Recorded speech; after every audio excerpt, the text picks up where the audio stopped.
Well, it's been a while since I last did a video for Star Trek Sundays, but I'm pleased to make a return to the series today to look at the updated Mego releases based on Star Trek the original series. All three of the figures in today's videos have had previous incarnations, but Mego have recently tweaked them and updated them to either make them more distinct or more enhanced from the original release or the subsequent re-releases. So let's start with the good captain himself. And the packaging sadly is nothing new. We've seen this before many times in the recent releases that we've seen from Mego or Mego and their Star Trek line. It's fairly bland, there's not an awful lot going on in it. It is using the standard Star Trek branding, which isn't the strongest in my opinion. It's just a little bit bland and indistinct. In the background we can see greyed out the United Federation of Planets sort of emblem, the logo, which is a nice touch I suppose, but other than that there's not an awful lot going on here, although to be fair it is nice and bright and colourful and it's pretty displayable when you have the figure in the packaging. However, things improve massively when we look at the reverse of the packaging. We have this fantastic image, this promotional image of Captain Kirk taken from the show all those years ago, and this looks really nice. It takes up the majority of the packaging, so this is very displayable, it looks very fun. It's nice to have an actual screenshot or a promotional image like this. It makes it a lot more fun and interesting visually. You'll notice as well it also has that 55 years emblem, obviously celebrating 55 years of the original show. A strange anniversary to mark. It's not 50, it's not 60, it's not a number that I'm used to seeing being celebrated generally, but hey, if it gives us new figures, I'm all for it. Now I have to be honest, this is my favourite figure of the bunch, and he's definitely benefited from a significant overhaul and update. Now it may not seem obvious immediately at first glance, but there's actually a number of significant tweaks to this figure. First off, we have a brand new head sculpt, and I have to say in terms of the likeness, it's actually not bad. Now, fair enough, it's not brilliant, I wouldn't say it's a super close likeness. However, for the scale, and considering of course that this is Mego, it's very toyetic, I actually think they've done a pretty good job here. So of course that begs the question, how does it compare to the previous release? Well, here's the green shirted Kirk from a few years ago, itself an update on the original head sculpt from the 70s. And I think when you put them next to each other like this, it is like night and day. Clearly, this new anniversary sculpt is just light years ahead of the earlier release. It's scaled down slightly, it's much more in proportion, and the features are much finer. But it's not just the sculpt that's new, because there's actually been an overhaul to the costume as well. The material is more finely woven, it's a little bit thicker, a little bit tighter, and the tailoring overall is just a much tighter and much closer fit, making this look a lot more presentable. The black felt collar is actually stitched into the tunic itself, making this a lot more tightly fitted. On some of the early releases there was a tendency for this to ride up and be loose, and as a result could look like a big floppy collar. And the pierre de resistance is the badge. This is a very nicely sculpted separate piece, which is a hard plastic which is either sewn in or stuck onto the tunic, and it looks absolutely fantastic. And whilst the base body and particularly the boots are exactly the same to what we've seen previously, I do think again the tailoring on the trousers is a little bit tighter, they're a little bit less baggy than they were on previous releases. Of course, there's nothing really new when it comes to articulation. It is the standard Mego or Mego body that we've seen many times before. There is a swivel at the neck allowing the head to spin all the way around if you want him to. There is the ball joint in the shoulders, and although I say ball joint, obviously this is held together with elastic bands, so there is an elastic band in the shoulder that allows the arm to pop out and move from side to side and move forwards. There's a single hinge at the elbow allowing the arm to bend to 90 degrees, and then there's a pin swivel at the wrist, letting the hand rotate 360 and of course hinge forwards and backwards. Now there is a ball joint at the waist allowing the figure to move from side to lean from side to side, and of course move forwards and backwards as well. There's more elastic bands in the hips allowing the legs to kick out to the side, kick forwards and backwards a little bit, and then there's another hinge at the knee there allowing the lower leg to bend to 90 degrees. In terms of accessories, again, nothing really new or earth-shattering here. He does have that plastic belt, and on that belt he has his phaser and his communicator. Now, one thing I would point out is that this is a reissue of the updated phaser that we'd had previously, where, of course, it has got those extra paint tabs. It has the silver and the blacks in there, which make it look so much better, so much more impressive than the original chunky green plastic.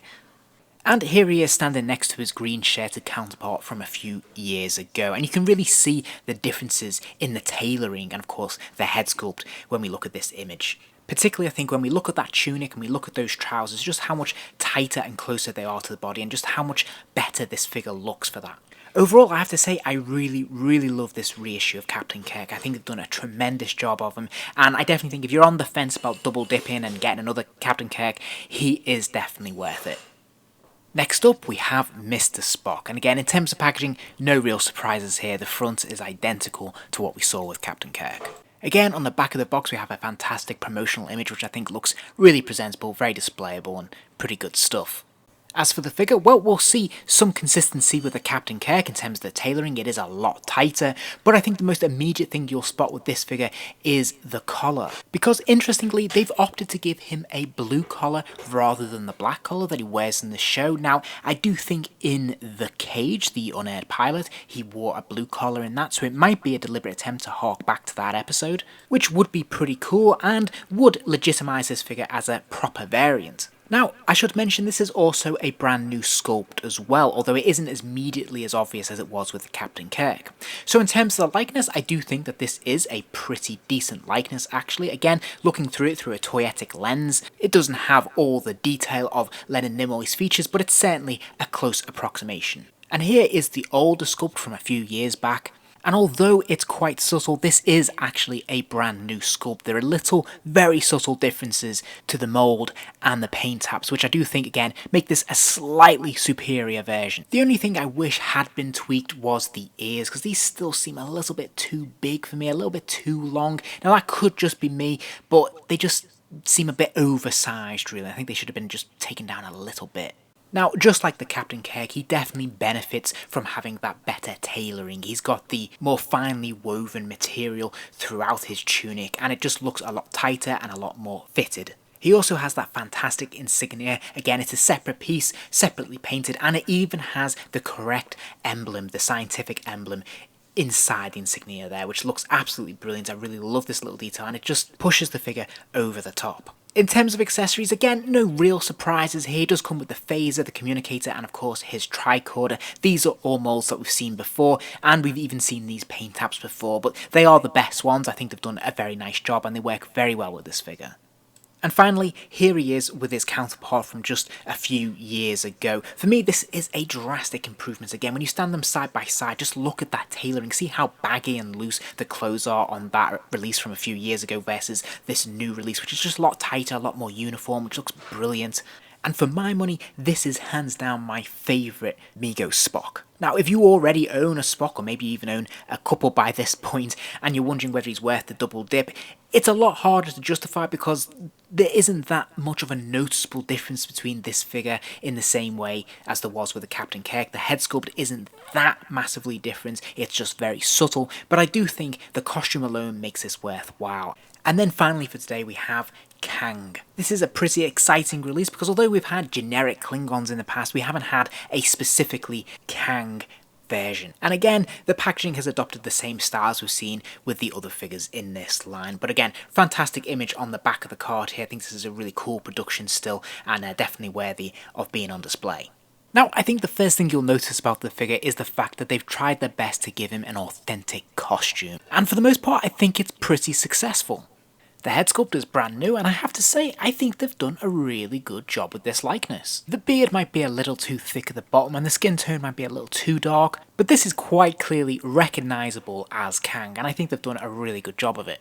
It's also a brand new outfit for this figure as well, as the previous release recycled an old costume from Planet of the Apes, whereas this is much more screen accurate and distinctly Klingon. There's a couple of things that are a little hit and miss. He does have this very loose sash, as you can see here, which looks okay, but it's not really screen accurate, and it's just a little bit too flimsy. Likewise, the belt feels a little clumsy as well. It's a little bit too big and a bit loose around the waist, but I think the rest of the tunic and indeed the pants are really nicely rendered. The pants have that interesting texture. It's a little bit like foil, a little bit like that mesh that we saw with the Romulan figures. They catch the light quite nicely, and so they tend to be quite sparkly, which is cool. And then they also has these special knee-high rubber boots, which look pretty authentic as well, which is cool. He doesn't have much when it comes to accessories, although he does have his Klingon disruptor, which looks pretty cool. Again, we've seen these with the Romulan figures in the past. There's not a lot of detailing on them, although the sculpt is pretty nice, and I think with a correct paint wash, they could have made more out of this than we actually have here.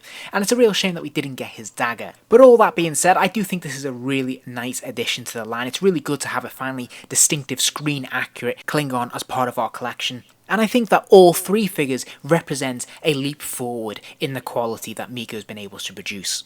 For collectors, I think that Kang is a no-brainer. You're going to want to pick him up.